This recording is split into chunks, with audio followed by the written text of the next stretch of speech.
इसमें जो आपने बात की है, मैं चाहूँगा कि आपने कहा कि हमारे पास नहीं है क्या वसाइल जो हम इंग्लैंड भेज देते हैं। हमारे मट्टा से ताल्लुक़ रखने वाले, सवाल से ताल्लुक़ रखने फास्ट बॉलर जो मुल्तान सुल्तान के थे, प्लीज़ एहसानुल्लाह, उनको हमने बाहर भेजा, वो भी ठीक होके नहीं आ पाए। तो हमेशा से ऐसे ही है हमारे पास नहीं है फैसिलिटीज़, नहीं है मुझे। और फिर अभी हमने एहसानुल्लाह की बात की, मुझे फिर मोहम्मद जाहिद भी याद आ गए। अच्छा देखिए, यहाँ के भी और उस एरा के भी हमारे पास वाकई देखिए नहीं है ना यार, यहाँ कुछ भी नहीं है। यहाँ मेरिट सिस्टम चीजें बेहतर नहीं है, इसीलिए बाहर जाते हैं।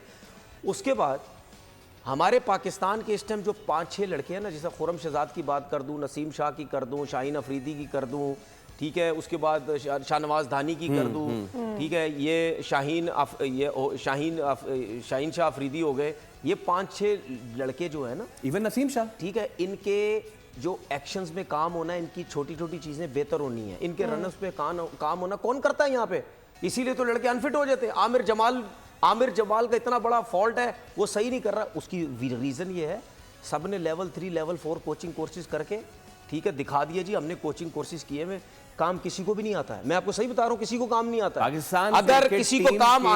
अगर किसी को काम आता, हाँ, तो आपके लड़के इस तरह अनफिट ना होते, आपका क्रिकेट बोर्ड लड़कों को बाहर ना भेजता, चीजें आपकी बेहतर होती, सिस्टम बेहतर होता। आज चैंपियन ट्रॉफी के अंदर हम ये नहीं कह रहे होते एक ओपनर के साथ चले जाओ, फलाना स्पिनर नहीं है, प्लेयर नहीं है, मिडल ऑर्डर नहीं है, बाबर पे क्रिकेट चल रही है, दूसरे पे आप बॉलिंग साइड पे आप लेके बस उसी पे लोड डाला हुआ है सब कुछ। यार भाई, दूसरी टीमें किधर से किधर चली गई है। बांग्लादेश की आप बात कर रहे हैं ना, वो कहां से कहां चली गई। अफगानिस्तान की टीम हमारे सामने, वो कहते हैं ना एक छोटा बच्चा बड़ा होता है, अफगानिस्तान हमारे सामने इस तरह बड़ी हुई। आज अफगानिस्तान की टीम आपके साथ खेले तो आपको लग पता जाएगा कि किस टीम के साथ आप खेल रहे हैं। उसको बड़ा करने में भी हमारे कितने कोचेस हमारे हैं। हमारे जो प्लेयर्स आते हैं, जो यंग प्लेयर्स भी आते हैं, जो कोचिंग उनको 13 ओवर या अंडर 19 मिलती है, उसमें जब उनकी फिटनेस में मसला आता है या वहां पर जो इंजरी होती है, वहां का क्या सिलसिला आता है? Because I have been hearing since long कि जी उसी वक्त उनका ख्याल नहीं रखा जाता और वो इंजरीज जो है वो बढ़ती रहती है and when they are to the level to play for Pakistan, तो उनका बुरा हाल हो जाता है। देखिए, हमारी जो क्रिकेट या फास्ट बॉलिंग की तबाही आई या आगे भी क्रिकेट की, वो 2 चीज़ों से आई। एक तो आई छक्के मारने, और हमें छक्का ही चाहिए कि जी हार्ड हिटिंग करता है, ठीक है, छक्के मारता है लंबे, उसने बैटिंग को तबाह कर दिया। बॉलिंग में तबाही आई कि हम हर जगह स्पीड गन लेके खड़े हो गए। ठीक है, आपके यहाँ सिलेक्शन का अभी भी क्राइटेरिया रियल ले आए आप 150 का, अगर डायरेक्ट उसे पाकिस्तान ना खिलवा दो तो बात अलग करिए। हारिस रऊफ के साथ यही हुआ है, उसे ना डायरेक्ट 150 वाले को फर्स्ट क्लास खेलने की ज़रूरत है, ना लिस्ट है कि आप कहेंगे जी 150 वाला मिल गया है, नेट पे अच्छा लग रहा है, पाकिस्तान खिला दो।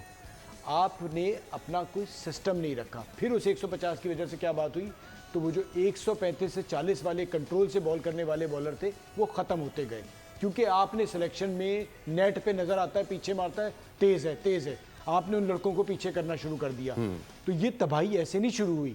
अभी फर्स्ट क्लास का सीजन चल रहा है, मैं आपको बता दूं, कोचिंग स्टाफ के लोग नेट पे स्पीड गन लेके खड़े होते हैं। भाई, आपको जैसे तनवीर बात कर रहे थे, जामी की नया बॉल करना आता है, उसको बीच में बॉल करनी आती है, उसे आखिर में बॉल करनी आती है।